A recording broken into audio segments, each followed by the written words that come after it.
The bill is passed. If you're new to this channel, Hello. I primarily talk about the NBA here, but There's a lot of potential for aggressive expansion. NBA content will remain the primary focus, but I simply could not, does that make sense? Yeah, it makes sense.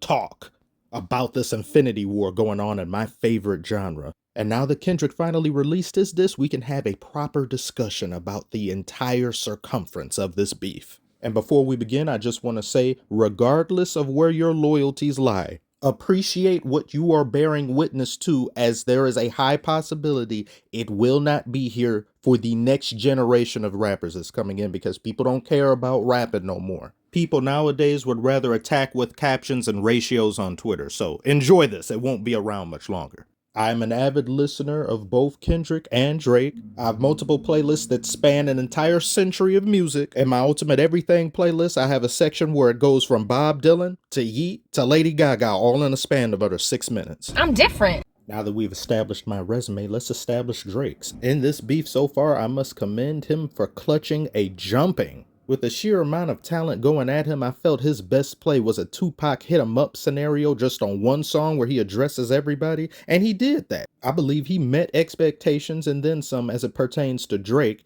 and given the fact that this is unprecedented, this has never happened before in hip-hop history. A single individual getting jumped by many top-tier artists. The only thing I can compare it to is Ja Rule getting jumped on by Eminem, 50 Cent, the collective of D12, and even that falls short to what this is. The sheer magnitude of this is just unprecedented. It's a huge testament to the level of star that Drake represents, and being able to stay at the very top of the rap game with consistency, no hiatuses, unprecedented. I was just getting out of middle school when this man, oh my God. Look at you. Can you stay focused? This is all Drake's fault. I need to use assless footage. This entire beef and back and forth first started when Kendrick dropped Control, named the people that he did, and Drake somewhat took offense to it. He's giving people like moments, you know, like that verse was a moment to talk about. Are you listening to it now at this point in time? Okay. But like, if I asked you, for example, like, how does that verse start? Does it make you like not want to collab with him? Yeah, I'm good right now, you know what I'm saying? Like, I'm just about this album and me, and, you know, I don't know necessarily if I feel like 100%, like, I'm not like, man, send me some, let's work. Like, nah, not really. You know, I'm not really like into doing like a record with him, no. And nothing been the same since they dropped Control and tucked the sense of the rapper back in his pajama clothes. Now, I believe Drake misinterpreted the point and idea of Control. This was basically Kobe Bryant-esque Mamba mentality. It was, I love you all, but I'm gonna destroy you. I want your fan bases. I'm coming for everything. It's not, I hate you. I don't hate you personally. There's no ill will. He then said he saw Kendrick after that verse dropped and it was all love. I mean, he said it was all love in the verse. What, do you expect him to attack you with a crowbar? Mind you, he was the only rapper that harbored some resentment towards Kendrick after that verse. Everyone else kept it hip hop, and there were many different responses people laid down against Kendrick. Drake was the only one that seemed like, on a personal level, you've insulted me. How dare you, Kendrick? A decade goes by. No collaboration between them since Poetic Justice in 2012. Subliminals thrown back and forth. It was a Cold War up until over a month ago with Like That releasing. The Like That verse comes as a response to First Person Shooter that J. Cole and Drake were on. A song that Kendrick himself was supposed to be on. They had asked him to be on it, but he refused. In Kendrick's own words on Euphoria, he mentions this. Kind of lost like a little respect for the sentiment of the verse. If it's really fuck everybody, then it needs to be fuck everybody. It just can't be halfway for the sake of the people. Now apply that same sentiment as it pertains to the making of First Person Shooter. Instead of it's fuck everybody, it's just fuck you, Drake. I don't like you. So he's looking at this perplexed, like, why would I do a collab with you when we have issues and we've been beefing subliminally for a decade? No, thank you. So then they do First Person Shooter. Kendrick responds back in a competitive way. It didn't get personal. Drake made it personal. Same as he did with Pusha T. Kendrick said this was supposed to be a friendly fade. It doesn't have to escalate, but it can go there. Now, you may stop here in the middle of the video and say, well, now you're being biased to Kendrick. No, this is just interpreting language. This is cause and effect. You can't have one exist without the other. There needs to be a connecting thread. This is the connecting tissue. And if you want to talk about bias, look no further than Drake's footrest and part-time toilet seat, Drakeademics. I keep telling y'all bitch ass niggas, man. In rap, the rest of y'all don't matter. It's Drake, Aubrey, Drizzy Drake, and Drizzy Marley, nigga. The rest of y'all don't fucking matter. I'm going by the results. 5-2 Kanye. So Kanye fans, we're gonna go a couple more. I believe there's people like you with biases and hidden agendas and hidden beefs that you won't admit that won't allow a fair discussion to happen. I don't know how much you value Adam 22's opinion. If you want to beat Drake, you're gonna have to you have to do some damage. Aubrey's still up. He says Drake has been attacked by near. But hold on. Before anybody says anything, we have to look at who's saying that. That's somebody who probably doesn't have that much love for hip hop. No, he's from the West Coast. Well, he has a no, he's not. He has a business that's from the West again, Coast. I'm just okay. After 48,000 votes, right? 48,000 votes. Let me make sure I can see it. 48,000 votes. Drake 29%. Kendrick 71%. That's what people are saying. I think this round to be evaluated is going to be much more intricate than just a simple poll. But you'll sit in the same breath and say that we making excuses for niggas and doing mental gymnastics, but you're doing the same exact shit. Not since Skip Bayless with Tom Brady have I seen a man gorge themselves on the scent of another man as Academics does Drake. And this is a shame because I've been subscribed to that man since 2014. Over 10 years, I've watched this man collect Drake's hair follicles. I'm still subscribed to him, but the level of down bad reaches and exceeds that of OnlyFans subscribers. He reminds me of somebody in WWE that constantly interrupts the fight. Rock bottom him! How does he go from looking like this while listening to Kendrick's response to Drake to tweeting this? What happened over the course of 24 hours? The man is friends with Drake to some extent. This is what happens when people who are involved with others give their opinion on something that they should be neutral in. And I use him as an example because a lot of what he's displaying here are the sentiments of those who can't be bothered to read or understand to try to comprehend anything. They want surface level insults that are schoolyard in nature. There's genius and brilliance in simplicity as well. But when we are gauging two lyricists' pen, trying to see who can outwit one another, I'm not going to choose one over the other just based upon it's easier for me to understand and digest. And something complex doesn't automatically make it good and vice versa. You need nuance, context. Both songs need to be thoroughly analyzed, they need to be looked over with a fine-tooth comb, and they need to be treated the same. Ignore and remove biases and personal devotion to either artist and just look at it from a purely neutral standpoint to where you must inhabit the guise of a referee.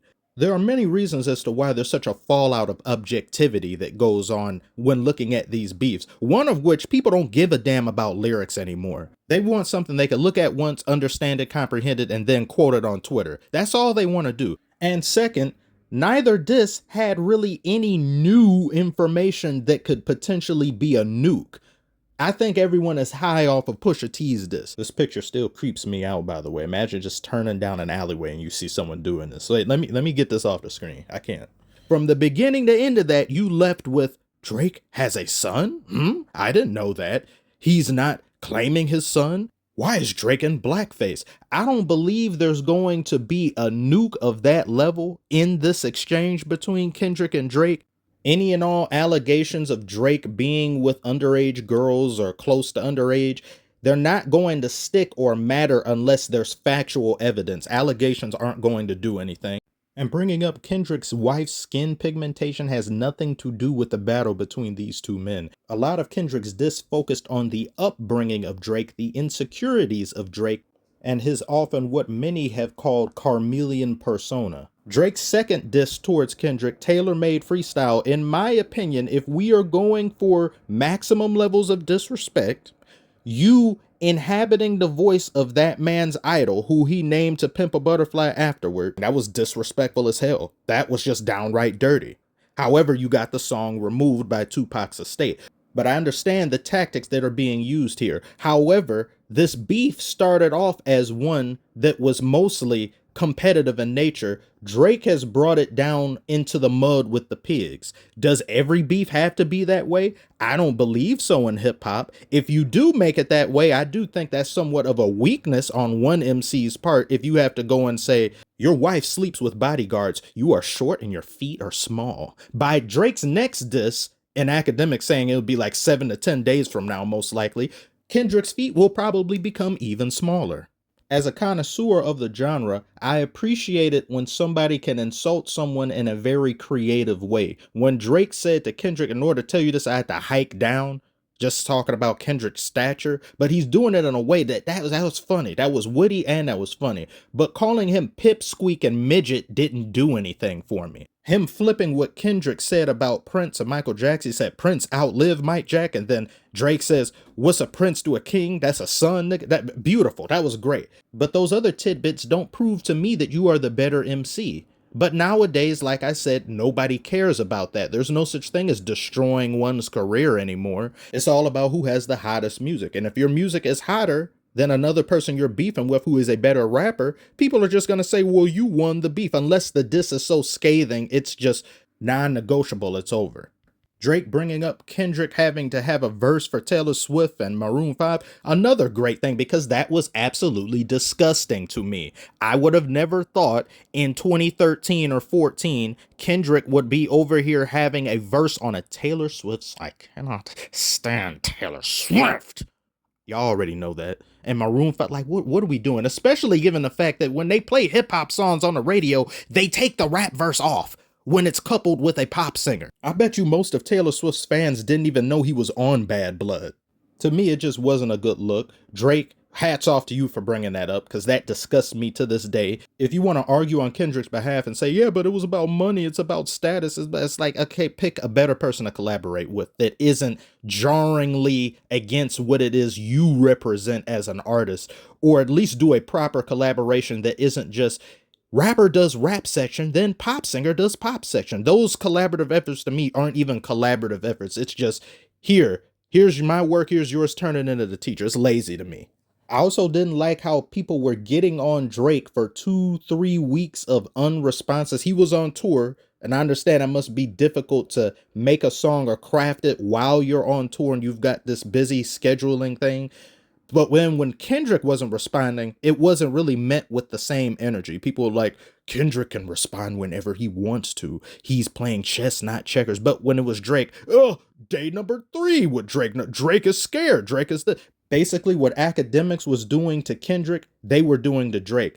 But I don't want to hear anybody talk about how Drake's songs are played in the club. Drake's diss is played in the club. People listen to that when they work out and all of that. A diss song being turned into a bop is definitely clever strategy and great tactics. However, it is not the letter of the law.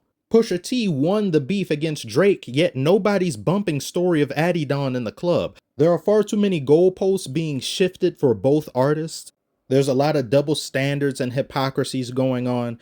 And until new information is brought into the light, I don't think the general populace is going to be able to just universally decide, as they did with Pusha T, who was the winner of this beef. Because with Kendrick, you got to actually listen and pay attention to what he's saying. And a lot of people don't want to do that because they have the attention spans of goldfish. And with Drake, there are a lot of people that want to see him fail and are praying and plotting upon his downfall. But I can't sit here and say he hasn't created those problems for himself. Subbing Rihanna for years, then subbing both her and ASAP. ASAP responds. The Rick Ross thing, apparently with the cease and desist that he mentioned, he had started with him. And then you also have the ghostwriting allegations, where there's always going to be that thought in the back of one's head.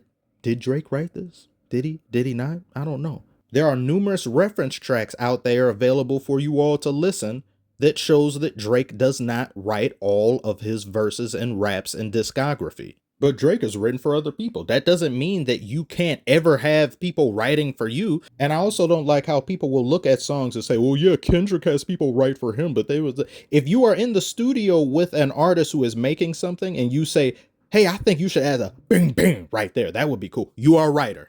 You could fart in the booth, and if that artist decides to keep that fart in there as an ad lib, you are a writer. They are not the same thing. And in an effort to not make this video much longer than it already is, I'm going to give my conclusion on who I believe is up 1 in the first round. Kendrick to me is, but don't sit here and say he said other things that other people have said. Well, Drake said things that we already know. Kendrick is short. Kendrick has small feet. You wear small shoes. Money-wise, he's out of here. Number-wise, he's out of here. We know these things already. This isn't about who has more material possessions. It's about who is the better MC, who outwitted the other, who has the better diss. And I believe Kendrick does. I'll end it on that, but do tell me below, what do you think about this hip-hop infinity war? And who do you think won round 1? Comment below, let me know. Like and subscribe if you are new, and I shall see you all on the next one.